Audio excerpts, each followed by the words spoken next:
Hello friends, आप सभी का स्वागत है एक बार फिर से आपके अपने यूट्यूब चैनल विलेजर्स कॉन्सेप्ट में। तो दोस्तों, आज का जो वीडियो लेके आया है वह रुक्मिणी प्रकाशन की तरफ से अभी जो हम लोग टेस्ट सीरीज कवर कर रहे हैं बिहार पुलिस नई वैकेंसी 2023 के लिए। तो इस वॉल्यूम 1 जो निकाला गया है रुक्मिणी की तरफ से, इसमें टोटल 30 प्रैक्टिस सेट, ठीक है। इससे पहले हम लोग जो है 27 प्रैक्टिस सेट कवर कर चुके हैं और आज जो होगा वो होगा 28वां टेस्ट सीरीज। आज हम लोग देखेंगे 28वां टेस्ट सीरीज। तो चलिए शुरू करते हैं आज का वीडियो। लेकिन उससे पहले आप लोग हमारे चैनल पर नए हैं तो इस चैनल को एक बार सब्सक्राइब जरूर कर लीजिएगा और बगल में बेल आइकन होगा उसको प्रेस करना बिल्कुल मत भूलिएगा। वीडियो अगर अच्छी लगे तो एक लाइक ज़रूर कर दीजिएगा और अपने दोस्तों में भी इसको ज़रूर शेयर कर दीजिएगा। तो चलिए फिर शुरू करते हैं आज का सेशन और देखते हैं टेस्ट सीरीज 28 और उसका पहला क्वेश्चन। तो इसका जो पहला क्वेश्चन दिया हुआ है वह है कि निम्नलिखित में से किसने न्यूटन से पूर्व ही बता दिया था कि सभी वस्तुएं पृथ्वी की ओर गुरुत्वाकर्षण होती है। इसका जो सही आंसर हो जाएगा वो हो जाएगा option number D, Brahmagupta. Brahmagupta के द्वारा जो है न्यूटन से पूर्व ही यह बता दिया गया था कि सभी वस्तुएं जो है वह पृथ्वी की ओर गुरुत्वाकर्षण होती है, याद रखिएगा।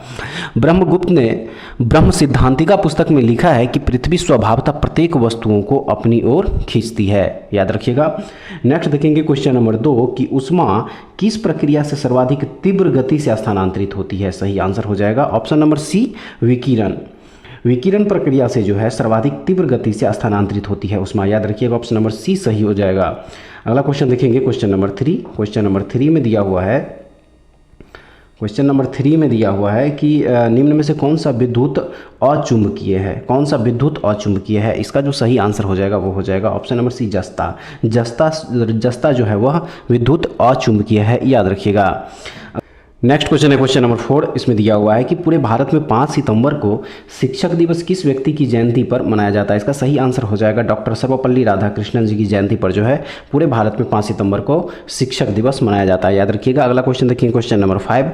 केरल की राजकीय भाषा कौन सी है। सही आंसर हो जाएगा इसका option number C, Malayalam. Kerala की राजकीय भाषा मलयालम है, याद रखिएगा। उसके बाद जो है हम लोग अगला क्वेश्चन देखेंगे क्वेश्चन नंबर 6। क्वेश्चन नंबर 6 में दिया हुआ है कि he is reading a book change into passive voice. Active voice में जो है दिया हुआ है, देखिए he is reading a book, और इस सेंटेंस को जो है कहा जा रहा है कि पैसिव वॉइस में बदलने के लिए। इसका जो सही आंसर हो जाएगा वो हो जाएगा option number B. Option number B में जो दिया हुआ है a book is being read by me, ये जो है इसका पैसिव वॉइस हो जाएगा, याद रखिएगा ऑप्शन नंबर बी सही हो जाएगा। अगला question next question question number 7। Question number 7 दिया हुआ है कि transform the given sentence into assertive sentence दिया हुआ है कि how gorgeous is the sunset. तो इसका जो असर्टिव सेंटेंस हो जाएगा वो हो जाएगा ऑप्शन नंबर बी में दिया हुआ कि the sunset is very gorgeous. The sunset is very gorgeous जो है इसका असर्टिव सेंटेंस हो जाएगा, ऑप्शन नंबर बी सही हो जाएगा, याद रखिएगा। नेक्स्ट देखेंगे क्वेश्चन नंबर 8। क्वेश्चन नंबर 8 में दिया हुआ है कि fill in the blank with suitable adjective. Adjective जो है यहाँ पे फिल करना है और सेंटेंस दिया हुआ है दिस इज़ द ब्लैंक है केस ऑफ द टू। तो इसका जो सही आंसर हो जाएगा वो हो जाएगा ऑप्शन नंबर बी। यहाँ पे क्या हो जाएगा ऑप्शन नंबर बी हो जाएगा, यानी कि वोर्स हो जाएगा। यहाँ पे क्या हो जाएगा वोर्स हो जाएगा, याद रखिएगा। उसके बाद देखेंगे next question question number 9। Question number 9 में दिया हुआ है कि choose the word opposite in the meaning of the given word. विपरीतार्थक शब्द जो है यहाँ पे पूछा जा रहा है और वर्ड दिया हुआ है डोरमेंट। क्या दिया हुआ है डोरमेंट दिया हुआ है। डोरमेंट का मतलब होता है सुप्त बोल सकते हैं या फिर आप इसको निष्क्रिय भी बोल सकते हैं, ठीक है। तो इसका जो अपोजिट वर्ड हो जाएगा यहाँ पे वो हो जाएगा एक्टिव। क्या हो जाएगा एक्टिव जो है यहाँ पे इसका सही आंसर हो जाएगा। डोरमेंट का मतलब अगर निष्क्रिय होता है तो एक्टिव का जो मतलब होता है वो सक्रिय होता है, याद रखिएगा क्या होता है सक्रिय होता है। तो इसका जो है ऑप्शन नंबर ए सही हो जाएगा। अगला क्वेश्चन देखेंगे क्वेश्चन नंबर 10। क्वेश्चन नंबर 10 में दिया हुआ है कि विच of the following word form a new word by adding prefix R E. तो इसका जो सही आंसर हो जाएगा वो हो जाएगा option number C. Option number C जो है यहाँ पे सही हो जाएगा, ठीक है। यहाँ पे प्रीफिक्स जो है यहाँ पे क्या हो जाएगा रिसीड हो जाएगा। अगला क्वेश्चन देखेंगे क्वेश्चन नंबर 11। क्वेश्चन नंबर 11 में दिया हुआ है कि एक रेडियो सक्रिय स्रोत से उत्सर्जित अल्फा बीटा और गामा किरणें 0.5 सेंटीमीटर मोटी एल्यूमिनियम की चादर में से भेजी जाती है। तो बाहर जाने वाले विकिरण में क्या होगी। सही आंसर हो जाएगा इसका ऑप्शन नंबर बी। बाहर जाने वाले में जो है वो कौन सी विकिरण जाएगी तो केवल यहाँ पे जाएगा गामा और बीटा। गामा और बीटा किरणें जो है केवल बाहर जाएगी, याद रखिएगा। क्योंकि अल्फा विकिरण की जो वेधन क्षमता होती है वो कम होती है। अल्फा विकिरण की वेधन क्षमता जो है वह कम होती है। वही बात करें कि सबसे ज़्यादा वेधन क्षमता वाली विकिरण की तो सबसे अधिक वेधन क्षमता जो है गामा किरण की होती है, याद रखिएगा। अगला क्वेश्चन देखेंगे क्वेश्चन नंबर 12। क्वेश्चन नंबर 12 में दिया हुआ है कि एल्काइन का सामान्य सूत्र क्या है। एल्काइन का सामान्य सूत्र यहाँ पे पूछा जा रहा है, तो एल्काइन का जो सामान्य सूत्र होता है वो होता है CnH2n-2। ऑप्शन नंबर डी जो है सही हो जाएगा, याद रखिएगा CnH2n-2 जो है एल्काइन का सूत्र हो जाएगा। उसके बाद देखेंगे अगला question, question number 13। Question number 13 में दिया हुआ है कि एक रासायनिक अभिक्रिया के विषय में निम्नलिखित कथनों पर विचार कीजिए और बताइए कि कौन सा एक सत्य है। सही आंसर हो जाएगा ऑप्शन नंबर सी, कुल द्रव्यमान में परिवर्तन नहीं होता। ये जो है इसका सही आंसर हो जाएगा। अगला क्वेश्चन देखेंगे, क्वेश्चन नंबर 14 में दिया हुआ है कि न्यूक्लियोटाइड निम्नलिखित का संयोग है। न्यूक्लियोटाइड जो है किस किस से मिल के बनता है, यहाँ पे ये पूछा जा रहा है, तो सही आंसर हो जाएगा इसका। न्यूक्लियोटाइड्स में क्या क्या होता है, शर्करा होता है, फॉस्फेट और नाइट्रोजन क्षारक होता है, याद रखिएगा। ऑप्शन नंबर बी जो है सही आंसर होगा। अगला क्वेश्चन देखेंगे, क्वेश्चन नंबर 15 में दिया हुआ है कि निम्नलिखित प्रतिक्रियाओं में कौन सी प्रतिक्रिया जो है उष्मा शोषी यानी कि इंडोथर्मिक है। सही आंसर हो जाएगा इसका option number C. Option number C जो इसका करेक्ट आंसर हो जाएगा, याद रखिएगा। अगला क्वेश्चन देखेंगे, क्वेश्चन नंबर 16। क्वेश्चन नंबर 16 में दिया हुआ है कि लाइफ एंड सॉन्ग्स कविता का संकलन किसकी रचना है। लाइफ एंड सॉन्ग्स कविता संकलन किसकी रचना है। यहाँ पे सही आंसर हो जाएगा ऑप्शन नंबर सी। क्या हो जाएगा यहाँ पे, रेनर मारिया रिल्के की जो है लाइफ एंड सॉन्ग्स कविता संकलन है, याद रखिएगा। अगला क्वेश्चन देखेंगे 17 नंबर, संज्ञा की विशेषता बताने वाला शब्द क्या कहलाता है। सही आंसर हो जाएगा इसका ऑप्शन नंबर सी, नाम विशेषण। क्या कहलाता है, नाम विशेषण कहलाता है। अब अगला क्वेश्चन देखेंगे, क्वेश्चन नंबर 18। क्वेश्चन नंबर 18 में दिया हुआ है कि उसने चित्र देखा, यह वाक्य जो है किस काल में है। सही आंसर हो जाएगा इसका ऑप्शन नंबर बी, भूतकाल में है। उसने चित्र देखा, यह वाक्य जो है किस में है, भूतकाल में है। ऑप्शन नंबर बी जो सही आंसर हो जाएगा। नेक्स्ट देखेंगे 19 नंबर में कि आसरा शब्द का तत्सम शब्द लिखिए। आसरा शब्द जो है इसका तत्सम शब्द लिखने के लिए कहा जा रहा है, तो इसका जो तत्सम शब्द हो जाएगा वो हो जाएगा आश्रय। क्या हो जाएगा, आश्रय जो है इसका सही आंसर हो जाएगा, याद रखिएगा। अगला क्वेश्चन देखेंगे, क्वेश्चन नंबर 20। क्वेश्चन नंबर 20 में दिया हुआ है कि इनमें से सही विन्यास शब्द चुनिए। सही आंसर हो जाएगा इसका option number B. Option number B में जो दिया हुआ है विद्यार्थी, ये जो है सही हो जाएगा। बाकी तीन जो है यहाँ पे अशुद्ध है, याद रखिएगा। अगला क्वेश्चन देखेंगे, क्वेश्चन नंबर 21 कि अगर कोई वस्तु दूसरी वस्तु को आकर्षित करता है तो दूसरे वस्तु पर आवेश होगा क्या। इसका जो सही आंसर है वो है ऑप्शन नंबर डी, शायद ऋणात्मक, शायद धनात्मक या ऋणात्मक या शून्य। इस तीनों में से जो है कोई हो सकता है। सही आंसर जो है इसका ऑप्शन नंबर डी हो जाएगा, याद रखिएगा। अगला क्वेश्चन देखेंगे, क्वेश्चन नंबर 22। क्वेश्चन नंबर 22 में दिया हुआ है कि उत्तल लेंस द्वारा बना प्रतिबिंब किस प्रकार प्रभावित होगा जब इसके ऊपरी भाग को, यानी कि इसको जो है ऊपरी भाग को काले रंग के पेपर से ढक दिया जाता है। सही आंसर हो जाएगा इसका ऑप्शन नंबर सी। जब ऊपरी भाग इसके काले रंग के पेपर से ढक दिया जाएगा तो प्रतिबिंब की जो चमक है वो क्या हो जाएगी, घट जाएगी, याद रखिएगा। क्या हो जाएगा, प्रतिबिंब की चमक घट जाएगी। ऑप्शन नंबर सी सही हो जाएगा। अगला क्वेश्चन देखिए, क्वेश्चन नंबर 23 में दिया हुआ है कि सौर ऊर्जा जो पृथ्वी की सतह तक पहुंचती है वह सामान्यतः किस रूप में होता है। सही आंसर हो जाएगा इसका ऊष्मीन तरंग एवं दृश्य प्रकाश, दोनों रूप में जो है वह पहुंचता है पृथ्वी की सतह तक। अगला क्वेश्चन देखेंगे, क्वेश्चन नंबर 24। क्वेश्चन नंबर 24 में दिया हुआ है कि वेग समय ग्राफ ए बी प्रदर्शित करता है, तो ए भी प्रदर्शित करता है किसी वस्तु का क्या। सही आंसर हो जाएगा ऑप्शन नंबर डी, इनमें से कोई नहीं। नेक्स्ट देखेंगे, क्वेश्चन नंबर 25 में दिया हुआ है कि यदि किसी वस्तु द्वारा तय की गई दूरी समय का समानुपाती होता है तो यह कहा जाता है कि वस्तु की गति जो है वो क्या होगी। सही आंसर हो जाएगा, तो यह कहा जाता है कि वस्तु की गति जो है वह नियम चाल से। अगला क्वेश्चन देखेंगे 26 की संवेग माप है किसका। संवेग माप है किसका, सही आंसर हो जाएगा इसका ऑप्शन नंबर, यहाँ पे क्या हो जाएगा, ऑप्शन नंबर हो जाएगा सी, यानी कि गति के परिणाम का। संवेग माप जो है किसका है, गति के परिमाप का। ठीक है। अगला क्वेश्चन देखेंगे, क्वेश्चन नंबर 27 में दिया हुआ है कि मैट्रिक पद्धति में बल का गुरुत्वीय मात्रक निम्न में से कौन सा है। सही आंसर हो जाएगा इसका ऑप्शन नंबर सी, केजी वाट। क्या हो जाएगा, केजी वाट जो है इसका सही आंसर हो जाएगा, याद रखिएगा। अगला क्वेश्चन देखेंगे, क्वेश्चन नंबर 28 कि गुरुत्व एक विशेष स्थिति है। गुरुत्व एक विशेष स्थिति है, सही आंसर हो जाएगा इसका गुरुत्वाकर्षण का। गुरुत्व एक विशेष स्थिति किसका है, तो गुरुत्वाकर्षण का। ठीक है। अगला क्वेश्चन 29 नंबर भाई कि यदि किसी वस्तु का घनत्व 981 kg/m³ है तो यह जल में क्या होगा। सही आंसर हो जाएगा कि यह जल में तैरेगा। क्या हो जाएगा, जल में यह तैरेगा, याद रखिएगा। अगला क्वेश्चन देखेंगे, क्वेश्चन नंबर 30। क्वेश्चन नंबर 30 में दिया हुआ है कि इकाई लंबाई से गुजरने वाले तरंगों की संख्या को क्या कहते हैं। सही आंसर हो जाएगा इसका ऑप्शन नंबर सी, यानी कि तरंग संख्या। इकाई लंबाई से गुजरने वाले तरंगों की संख्या को क्या कहते हैं, तरंग संख्या कहते हैं, याद रखिएगा। अगला क्वेश्चन देखेंगे, क्वेश्चन नंबर 41। क्वेश्चन नंबर 41 में दिया हुआ है कि बौद्धों का वह धर्म ग्रंथ जिसमें गौतम बुद्ध के पूर्ववर्ती जन्मों की कथाएं संकलित हैं। सही आंसर हो जाएगा इसका ऑप्शन नंबर बी, यानी कि जातक। क्या हो जाएगा, बौद्धों का वह कौन सा धर्म ग्रंथ है, जातक वह धर्म ग्रंथ है जिसमें गौतम बुद्ध के पूर्ववर्ती जन्मों की कथाएं संकलित है। याद रखिएगा ऑप्शन नंबर बी जो है सही आंसर हो जाएगा। अगला क्वेश्चन देखेंगे, क्वेश्चन नंबर 42 में दिया हुआ है कि निम्नलिखित में से कौन सा अंचल चंद्रगुप्त मौर्य के साम्राज्य में शामिल नहीं था। सही आंसर हो जाएगा option number C, Tamil Nadu. Tamil Nadu जो है चंद्रगुप्त मौर्य के साम्राज्य में शामिल नहीं था, याद रखिएगा। Next question, question number 43।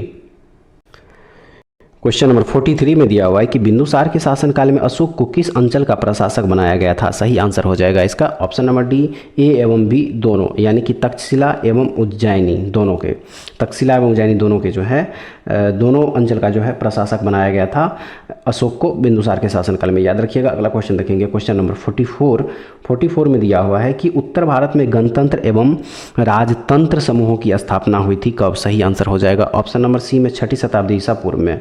6ठी शताब्दी ईसा पूर्व में जो है उत्तर भारत में गणतंत्र एवं राजतंत्र समूहों की स्थापना हुई थी। नेक्स्ट देखेंगे, क्वेश्चन नंबर 45 में दिया हुआ है कि किस शासक ने अपने को देवताओं का प्रिय कहलवाया। इसका जो करेक्ट आंसर हो जाएगा वो हो जाएगा अशोक। अशोक जो है अपने आप को देवताओं का प्रिय कहलवाया। नेक्स्ट देखेंगे, क्वेश्चन नंबर 46 कि पानीपत के प्रथम युद्ध में लोदी वंश का पतन हो गया तथा इसके परिणाम स्वरूप बाबर के नियंत्रण में एक बहुत बड़ा भूभाग आ गया। वह भूभाग फैला था कहाँ से कहाँ तक।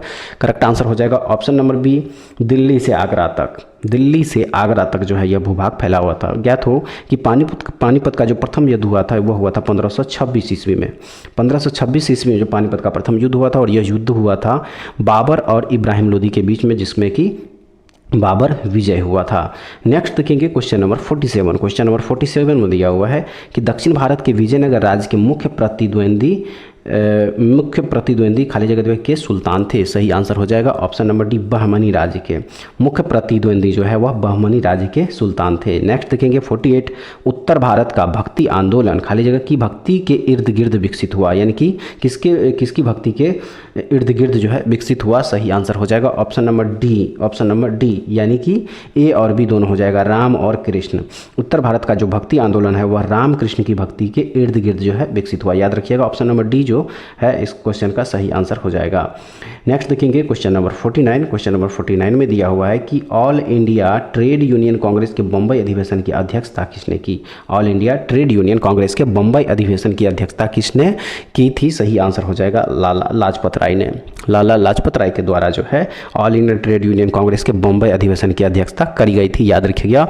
और all India trade union Congress की जो प्रथम अधिवेशन हुआ था वह होता है 1920 ईस्वी में।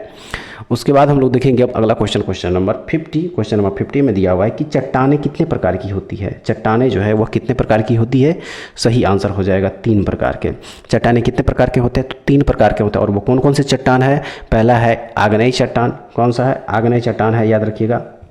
उसके बाद जो है यहाँ पे हो जाएगा दूसरा अवसादी चट्टान। क्या हो जाएगा, अवसादी चट्टान जो है दूसरा हो जाएगा। और तीसरा जो है हो जाएगा कायांतरित चट्टान, याद रखिएगा। कायांतरित चट्टान जो है तीसरा हो जाएगा। तो चट्टान जो है कितने प्रकार के होते हैं, टोटल 3 प्रकार के चट्टान होते हैं, याद रखिएगा। ऑप्शन नंबर सी जो है सही आंसर हो जाएगा। नेक्स्ट देखेंगे क्वेश्चन नंबर 51 कि निम्नांकित में से भारत का सबसे पहला जल विद्युत कारखाना कहाँ स्थापित किया गया था और कब स्थापित किया गया था। सही आंसर हो जाएगा इसका शिव समुद्रम में। शिव समुद्रम में जो है 1902 ईस्वी में भारत का पहला जल विद्युत कारखाना जो है स्थापित किया गया था, याद रखिएगा। और भारत का प्रथम जल विद्युत संयंत्र जो है 1897 ईस्वी में दार्जिलिंग में स्थापित किया गया था, जल विद्युत संयंत्र, याद रखिएगा। उसके बाद देखेंगे अगला क्वेश्चन, क्वेश्चन नंबर 52 कि भारत में सीमेंट का उत्पादन सर्वप्रथम कहाँ प्रारंभ हुआ था। करेक्ट आंसर हो जाएगा इसका मद्रास में। भारत में सीमेंट का उत्पादन सर्वप्रथम जो हुआ था वह हुआ था मद्रास में। अगला क्वेश्चन देखेंगे क्वेश्चन नंबर 53। क्वेश्चन नंबर 53 में दिया हुआ है कि सूर्य के सबसे पास कौन सा ग्रह है। सूर्य के सबसे पास जो है वह कौन सा ग्रह है? सही आंसर हो जाएगा ऑप्शन नंबर बी बुध। बुध जो है सूर्य के सबसे निकट ग्रह है, याद रखिएगा। अगला क्वेश्चन देखेंगे, क्वेश्चन नंबर 54। चीन में 1911 ईस्वी के विद्रोह का क्या परिणाम हुआ था? सही आंसर है एक गणतंत्र की स्थापना हुई थी।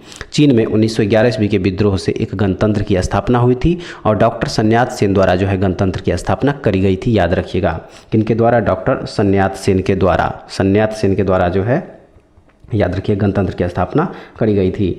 अगला क्वेश्चन देखेंगे, क्वेश्चन नंबर 55 में दिया हुआ है कि भूकंप का सर्वाधिक प्रभाव जो है कहाँ पर होता है? सही आंसर हो जाएगा इसका अधिकेंद्र पर, ईपी सेंटर पर जो है भूकंप का सर्वाधिक प्रभाव होता है, याद रखिएगा। नेक्स्ट 56 में है कि सुनामी लहरें अधिक सक्रिय रहती है कहाँ पे? सही आंसर है इसका पश्चिमी प्रशांत महासागर में। सुनामी जो है, सुनामी लहरें वह सबसे अधिक कहाँ पे सक्रिय रहती है? तो वह रहती है पश्चिमी प्रशांत महासागर में, याद रखिएगा। उसके बाद देखेंगे अगला क्वेश्चन, क्वेश्चन नंबर 57 में दिया हुआ है कि भंजन की प्रक्रिया में चट्टाने का विघटन होने लगता है तथा चट्टाने टूटकर बिखरने लगती है, किस में? सही आंसर हो जाएगा ऑप्शन नंबर ए छोटे छोटे टुकड़ों में। भंजन की प्रक्रिया में चट्टाने का जो है विघटन होने लगता है तथा चट्टाने टूटकर बिखरने लगती है, किस में? तो छोटे छोटे टुकड़ों में। अगला क्वेश्चन देखेंगे, क्वेश्चन नंबर 58 की ऑक्सीडेशन की क्रिया से निम्नलिखित किस प्रकार की चट्टानें अपघटित होती है? सही आंसर हो जाएगा इसका लौहयुक्त। ऑक्सीडेशन की प्रक्रिया से जो है लौहयुक्त चट्टानें जो है वो अपघटित होती है, याद रखिएगा। अगला क्वेश्चन देखेंगे, क्वेश्चन नंबर 59 कह रहा है इसमें कि विश्व की सबसे लंबी रिक्त घाटी कौन सी है? विश्व की सबसे लंबी रिक्त घाटी यहाँ पे पूछा जा रहा है कि कौन सा है? सही आंसर हो जाएगा इसका जॉर्डन नदी की घाटी। जॉर्डन नदी की जो घाटी है वह विश्व की सबसे लंबी रिक्त घाटी है, याद रखिएगा। अगला क्वेश्चन देखेंगे, क्वेश्चन नंबर 60। प्रधानमंत्री की नियुक्ति कौन करता है? सही आंसर हो जाएगा इसका ऑप्शन नंबर ए राष्ट्रपति। प्रधानमंत्री की नियुक्ति जो है वह राष्ट्रपति के द्वारा किया जाता है, याद रखिएगा। नेक्स्ट देखेंगे क्वेश्चन नंबर 61। क्वेश्चन नंबर 61 में दिया हुआ है, यहाँ पे देखिए कि निम्नलिखित कथनों में से कौन सा सत्य है? सही आंसर हो जाएगा option number D. Option number D में जो दिया हुआ है 2 और 4 जो है यहाँ पे सही हो जाएगा। 2 में दिया हुआ है कि राष्ट्रपति अपने कार्यों के लिए किसी न्यायालय के प्रति उत्तरदायी नहीं होता है, और 4 में है कि केवल संसद ही उच्च न्यायालय के न्यायाधीशों को हटा सकती है, याद रखिएगा। तो यहाँ पे जो है 2 और 4 जो है यहाँ पे बिल्कुल सही हो जाएगा, याद रखिएगा। उसके बाद देखेंगे अगला question, question number 62। Question number 62 में दिया हुआ है कि केंद्रीय मंत्रिपरिषद की बैठकों की अध्यक्षता कौन करता है? सही आंसर हो जाएगा ऑप्शन नंबर ए प्रधानमंत्री। प्रधानमंत्री के द्वारा जो है केंद्रीय मंत्रिपरिषद की बैठकों की अध्यक्षता करी जाती है। नेक्स्ट क्वेश्चन है क्वेश्चन नंबर 63। संयुक्त राष्ट्र संघ का प्रधान कार्यालय कहाँ पर स्थित है? सही आंसर हो जाएगा इसका ऑप्शन नंबर डी न्यूयॉर्क में। संयुक्त राष्ट्र संघ का प्रधान कार्यालय जो है वह कहाँ पे स्थित है? तो वह है न्यूयॉर्क में, याद रखिएगा। और संयुक्त राष्ट्र संघ की जो स्थापना हुई थी वो हुई थी 24 अक्टूबर 1945 ईस्वी को। 24 अक्टूबर 1945 ईस्वी को जो है, याद रखिएगा, 24 अक्टूबर 1945 ईस्वी संयुक्त राष्ट्र संघ यानी कि यूएनओ की स्थापना हुई थी। और वर्तमान में जो इसके सदस्य देश है वो टोटल देश है 193, 193 देश जो है अभी वर्तमान में इसके सदस्य देश है। नेक्स्ट देखेंगे क्वेश्चन नंबर 64 कि भारत का संविधान कब लागू हुआ था? इसका जो सही आंसर हो जाएगा वो हो जाएगा 26 जनवरी 1950 ईस्वी को। 26 जनवरी 1950 ईस्वी को जो है भारत का संविधान पूर्ण रूप से लागू हुआ था। बात अगर की जाए इसके अंगीकार की, कहीं कहीं पे ये पूछ दिया जाता है कि भारत का जो संविधान है वह कब अंगीकार किया गया था, तो याद रखिएगा कि 26 नवंबर 1949 ईस्वी को जब संविधान पूरी तरह से बन के तैयार हो गया था, तो 26 नवंबर को जो है वहाँ पे अंगीकार किया गया था, याद रखिएगा। और पूर्ण रूप से अगर बात की जाए कि संविधान लागू कब हुआ था, तो वह लागू हुआ था 26 जनवरी 1950 ईस्वी को। अगला क्वेश्चन देखेंगे क्वेश्चन नंबर 65। यहाँ पे दिया हुआ है कि भारत के उच्चतम न्यायालय में न्यायाधीशों की संख्या बढ़ाने का अधिकार किसके पास है? सही आंसर हो जाएगा भारत की संसद के पास। भारत की संसद के पास जो है यह अधिकार है कि वह भारत के उच्च न्यायालय में न्यायाधीशों की संख्या, उच्चतम न्यायालय में जो है वह न्यायाधीशों की संख्या बढ़ा सकती है। अगला क्वेश्चन देखेंगे क्वेश्चन नंबर 66। दिया हुआ है कि संविधान सभा के लिए चुनाव कब निश्चित हुआ था? सही आंसर हो जाएगा ऑप्शन नंबर बी जुलाई 1946 ईस्वी में। संविधान सभा के लिए जो चुनाव का निश्चित तय हुआ था वह हुआ था 1946 जुलाई 1946 में। नेक्स्ट देखेंगे क्वेश्चन नंबर 67 कि किसी तार में धारा प्रवाहित करने से उसमें चुंबकीय गुण आ जाने के लिए आवश्यक है कि तार का पदार्थ होना चाहिए कैसा? सही आंसर हो जाएगा इसका कोई भी विद्युत सुचालक पदार्थ होनी चाहिए। नेक्स्ट देखेंगे क्वेश्चन नंबर 68। सूर्य की सतह का जो लगभग ताप है वह कितना होता है? सूर्य की सतह का ताप जो है टेम्परेचर लगभग कितना होता है? सही आंसर हो जाएगा 6000 डिग्री सेल्सियस। सूर्य की सतह का जो तापमान है वह लगभग 6000 डिग्री सेल्सियस होता है। नेक्स्ट देखेंगे क्वेश्चन नंबर 69 69 में दिया हुआ है कि R1 तथा R2 प्रतिरोध के तार श्रेणी क्रम में जोड़े गए हैं तो उनका परिणामी प्रतिरोध जो है वह क्या हो जाएगा। सही आंसर हो जाएगा इसका ऑप्शन नंबर बी। क्या हो जाएगा, परिणामी प्रतिरोध जो है वह R1 + R2 हो जाएगा, याद रखिएगा। नेक्स्ट क्वेश्चन है क्वेश्चन नंबर 70। क्वेश्चन नंबर 70 में दिया हुआ है कि यदि किसी तार की लंबाई L, त्रिज्या R और विशिष्ट प्रतिरोध K हो तो उसका प्रतिरोध क्या होगा। सही आंसर हो जाएगा ऑप्शन नंबर बी में दिया हुआ KL/R² जो है इसका प्रतिरोध हो जाएगा, याद रखिएगा। नेक्स्ट देखेंगे क्वेश्चन नंबर 71। क्वेश्चन नंबर 71 में दिया है कि पहली बार देश में ही बनाया गया भारतीय सुपर कंप्यूटर का इनमें से कौन सा नाम है।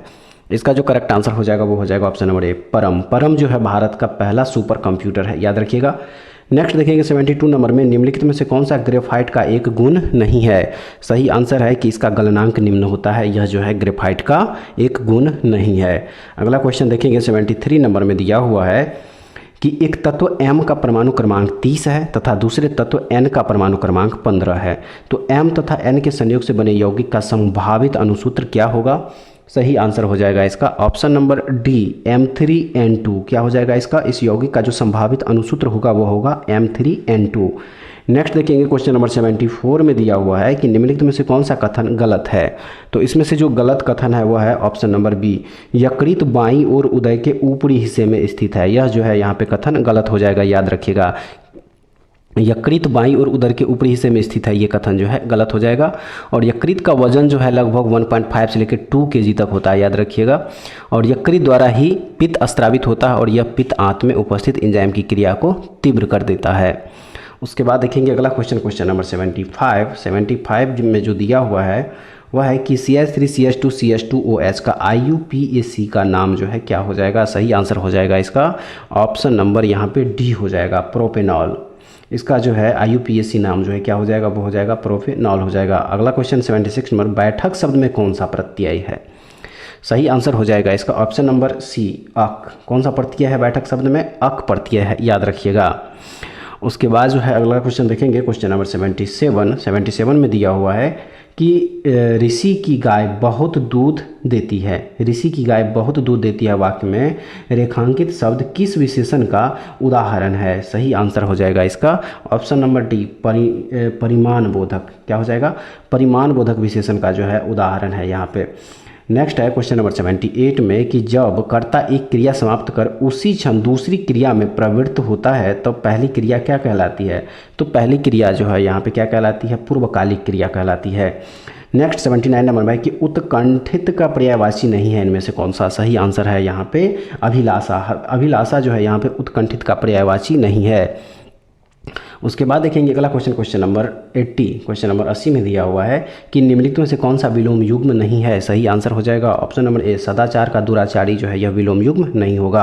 अगला है 81 नंबर, गन्ना में क्या पाया जाता है। तो गन्ना में जो पाया जाता है ग्लूकोज प्लस फ्रक्टोज। क्या पाया जाता है, ग्लूकोज और फ्रक्टोज जो है गन्ना में पाया जाता है, याद रखिएगा। अगला क्वेश्चन क्वेश्चन नंबर 82 में दिया हुआ है कि मेढक गतिशील कीड़ों को बड़ी शीघ्रता से पकड़ लेता है, क्यों। सही आंसर हो जाएगा ऑप्शन नंबर बी, उसकी गीली चिपचिपी जीभ सामने जुड़ी रहती है और पीछे स्वतंत्र रहती है, इसी की वजह से जो है वह कीड़ों को बड़ी शीघ्रता से पकड़ लेता है। अगला क्वेश्चन देखेंगे क्वेश्चन नंबर 83, अंतःकोशिकी पाचन से संबंधित कोशिकीय संरचना है क्या। सही आंसर हो जाएगा इसका option number D, lysosome. Lysosome जो है अंतःकोशिकीय पाचन से संबंधित कोशिकीय संरचना है। नेक्स्ट 84 नंबर में है कि अवतल लेंस के मुख्य फोकस पर मिलती हुई प्रतीत होने वाली प्रकाश किरण अपवर्तन के बाद कहाँ से निकलेगी। सही आंसर हो जाएगा मुख्य अक्ष के समानांतर जो है वह होके निकलेगी। अगला क्वेश्चन देखेंगे क्वेश्चन नंबर 85 में दिया है कि बेरी बेरी किस वजह से उत्पन्न होती है। सही आंसर हो जाएगा इसका option number D, vitamin B की कमी से जो है बेरी बेरी रोग हो जाता है, याद रखिएगा। नेक्स्ट है 86 नंबर, डीएनए में पाई जाती है क्या। सही आंसर हो जाएगा ऑप्शन नंबर बी, पेंटोज शर्करा। डीएनए में क्या पाई जाती है, पेंटोज शर्करा पाई जाती है, याद रखिएगा। नेक्स्ट देखेंगे क्वेश्चन नंबर 87। क्वेश्चन नंबर 87 में जो दिया हुआ है वह दिया हुआ है कि वातावरण के संदर्भ में जीवों का अध्ययन करने वाली विज्ञान की शाखा को क्या कहते हैं। सही आंसर हो जाएगा इसका ऑप्शन नंबर सी, पारिस्थितिकी विज्ञान। क्या कहलाता है, पारिस्थितिकी विज्ञान कहलाता है। नेक्स्ट देखेंगे क्वेश्चन नंबर 88। क्वेश्चन नंबर 88 में दिया हुआ है कि जो हार्मोन ऋतु के अनुसार प्रजनन करने वाले प्राणियों के नरों में गौण लैंगिक लक्षण उत्पन्न करता है। सही आंसर हो जाएगा इसका ऑप्शन नंबर सी, टेस्टोस्टेरोन है वो। वो कौन सा हार्मोन है? टेस्टोस्टेरोन हार्मोन है, याद रखिएगा। नेक्स्ट देखिए क्वेश्चन नंबर 89 नंबर में दिया हुआ है कि यूक्रेन से भारतीय की वापसी के लिए भारत सरकार ने कौन सा ऑपरेशन शुरू किया है? सही आंसर हो जाएगा ऑपरेशन गंगा। ऑपरेशन गंगा जो है यह सही आंसर होगा, याद रखिएगा। नेक्स्ट देखेंगे 90 नंबर क्वेश्चन कि बिहार में न्यूनतम महिला साक्षरता दर वाला जिला कौन सा है? तो न्यूनतम महिला साक्षरता दर वाला जो बिहार में जिला है वह जिला है सहरसा। कौन सा जिला है? सहरसा जिला है, याद रखिएगा। उसके बाद हम लोग देखेंगे अब अगला क्वेश्चन नंबर 91 की लाइकेन सहजीवी है जिनमें होते हैं क्या? सही आंसर हो जाएगा इसका ऑप्शन नंबर सी।